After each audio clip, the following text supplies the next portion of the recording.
कल रात बांदा पहुंचे उप मुख्यमंत्री केशव प्रसाद मौर्य जनपद में कई कार्यक्रमों में शामिल हुए। केशव प्रसाद मौर्य ने भाजपा कार्यालय पहुंचकर संगठन के पदाधिकारियों व जनप्रतिनिधियों के साथ बैठक कर आगामी 2024 चुनाव की रणनीति बनाई।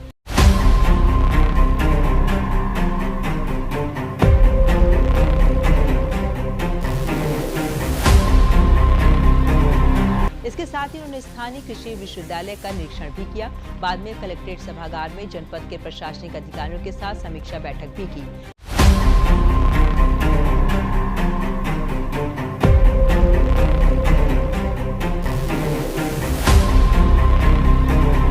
उसके बाद मीडिया से बात करते हुए सपा, बसपा और कांग्रेस पर जमकर हमला बोला। उन्होंने सपा अध्यक्ष अखिलेश यादव पर जमकर तंज कसे। एक सवाल के जवाब में उन्होंने कहा कि अखिलेश का स्वास्थ्य ठीक नहीं है, उन्हें अच्छे डॉक्टर की जरूरत है।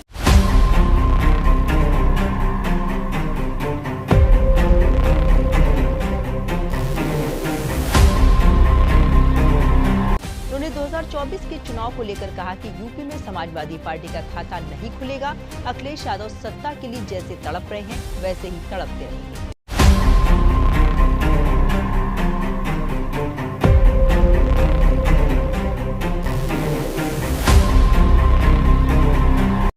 अखिलेश यादव आपको न्योता दे रहे हैं, उसको क्यों नहीं स्वीकार कर रहे हैं? जब तक लोग दूसरी पार्टी में रहते हैं, पानी से निकली हुई मछली की तरह सत्ता के लिए तड़प रहे हैं और उनकी तड़पन अभी 25 साल समाप्त नहीं है।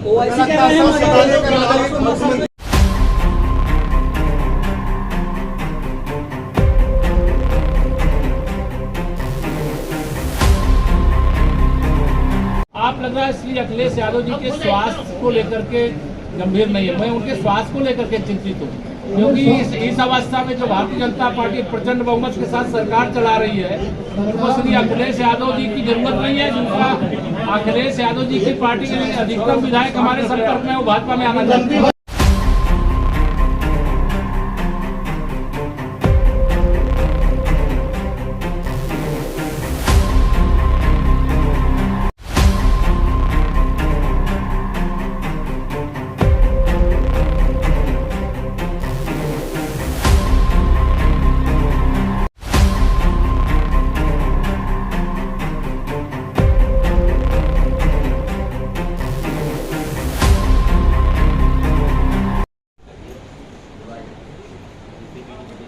और इसकी समीक्षा करके जिला स्तर के सभी अधिकारी कोई न कोई एक गांव में जा करके इसका भौतिक परीक्षण भी करेंगे। वो जितनी डेप्थ निर्धारित है टेंडर के अंतर्गत, उतनी डेप्थ पे पाइपलाइन पड़ रही है कि नहीं पड़ रही है।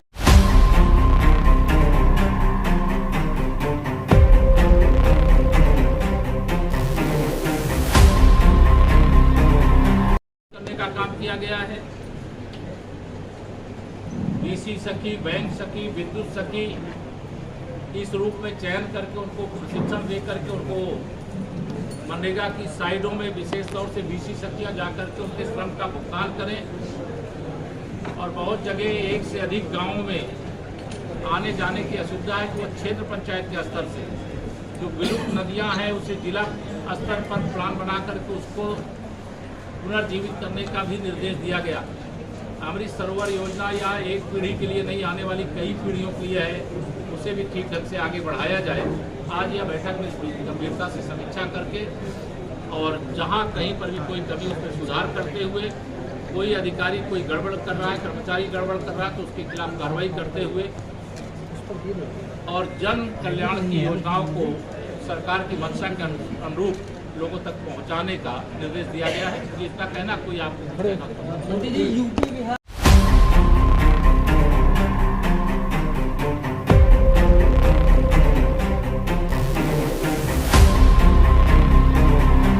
स्वास्थ्य थोड़ा ठीक नहीं है, तो अच्छे डॉक्टर बांदा के लोगों को बड़ी दिक्कत होती है। कानपुर जाने में बांदा के लोगों को बड़ी दिक्कत होती है और वहाँ रोड बची नहीं है, गड्ढे बचे हैं। आज निर्देश दे दिया गया है। आज कि उसके संबंध में जांच करके कार्रवाई करेंगे।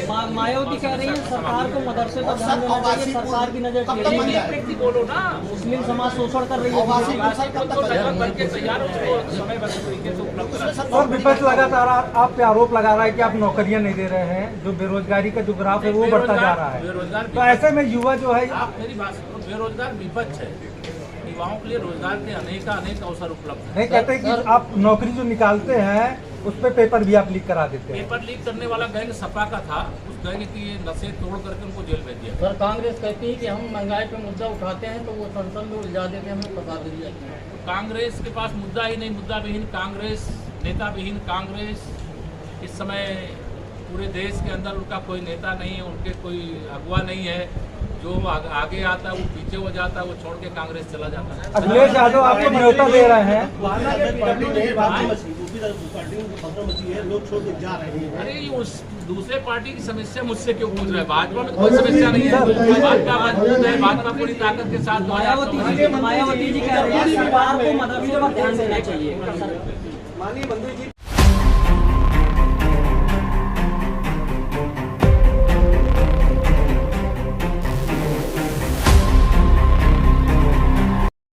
बनाई जा रही, नहीं बनाई जा रही। अन्ना पशुओं की एक बड़ी समस्या है, उसके दृष्टिगत जिले के अंदर अनेक गौ आश्रय स्थल चल रहे हैं, बृहद गौशालाएं भी चल रही हैं, कुछ प्रस्तावित हैं, उनको भी निर्माण पूरा करके और जो छोटा गौवंश है या पशुधन है उसको गौ आश्रय स्थलों में, गौशालाओं में रखने के निर्देश दिए गए हैं। हरा चारा उपलब्ध हो उनके लिए नैपीरियड घास एक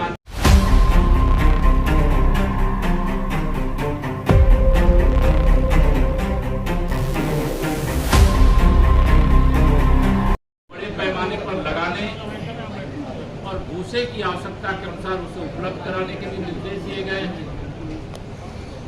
शिक्षा के क्षेत्र में जो समस्याएं हैं उनको दूर करने, चिकित्सा की दृष्टि से कोई कमी न रह जाए इसके लिए भी निर्देश दिए गए हैं। सड़कों के गड्ढे समाप्त किए जाएं और जहां पर सड़कों के प्रस्ताव की आवश्यकता है उनको माननीय जनप्रतिनिधियों के माध्यम से प्राप्त करके उसे आगे बढ़ाया जाए। जो कृषि क्षेत्र के अंदर खनन के पट्टे हुए हैं उनसे जो निकासी है उचित मार्गों से किया जाए। दूसरे प्रदेशों से जो उत्तर प्रदेश में ओवरलोडिंग करने वाले वाहन चल रहे हैं उसके खिलाफ सघन अभियान चलाया जाए, कार्रवाई किया जाए, यह भी निर्देश दिया गया है। और माननीय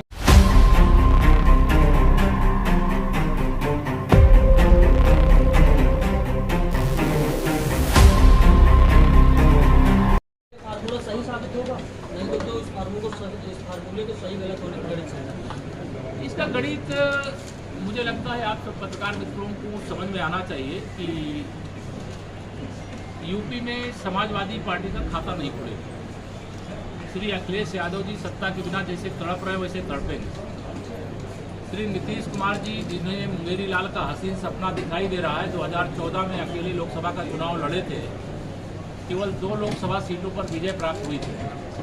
तो इस बार तो 2 भी जीत पाएंगे कि नहीं जीत पाएंगे कोई गारंटी नहीं है, क्योंकि उनकी सरकार को सुपर सीएम बनकर के श्री लालू प्रसाद यादव जी चला रहे हैं। वहाँ सरकार नहीं बची है और उत्तर प्रदेश विकास के पथ पर लगातार आगे बढ़ रहा है। सपा की सफाई कर दिया है जनता ने, लगातार 4 चुनाव वो हार चुके हैं। बसपा का कहीं अता पता नहीं है।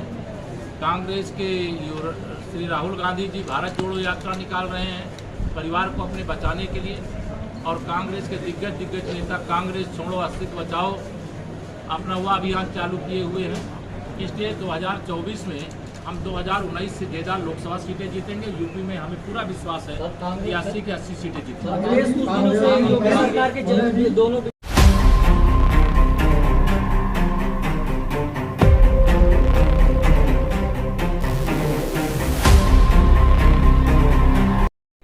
नहीं कोई ऐसी शिकायत होगी, जांच करेंगे, जो दोषी होगा कार्रवाई अब करेंगे। माननीय आयुक्त महोदय बैठे मैंने कहा कि अगर कोई शिकायत होगी, शिकायत जांच करेंगे। करेंगे, दोषी के खिलाफ कार्रवाई करेंगे। मायावती जी कह बड़ी रही बात है बोली है कि भारतीय जनता पार्टी जो है वो भ्रष्टाचार के खिलाफ कार्रवाई करने की बात कर रही है। अगर जांच होती है तो ऐसे में भारतीय जनता पार्टी का चुनाव जीतने के लिए और पार्टी को पैसा कहाँ से आएगा?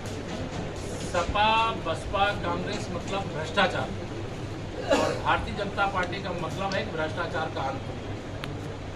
और इसलिए जो भ्रष्टाचार करने वाले हैं हमारी सरकार से परेशान रहते हैं, और उनकी परेशानी लगातार बनी रहे जब तक भ्रष्टाचार की एक पाई वसूल करके सरकारी खजाने में न जमा हो जाए। ये अभियान जारी है।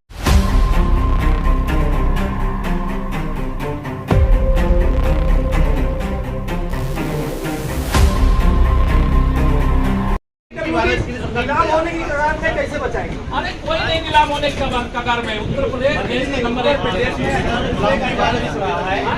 उत्तर प्रदेश का लगातार जाल बिछ रहा है। बुंदेलखंड में गड्ढे पाए गए, इस पर भ्रष्टाचार क्या होगा? भ्रष्टाचार कोई करेगा, गलत करेगा, कार्रवाई होगी। यही तो हमारी सरकार का हिसाब है।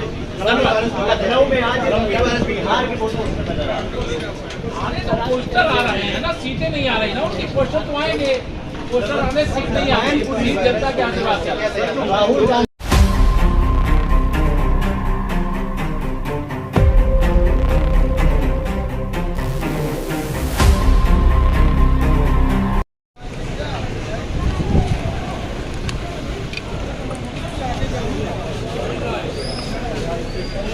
लखनऊ में हूँ।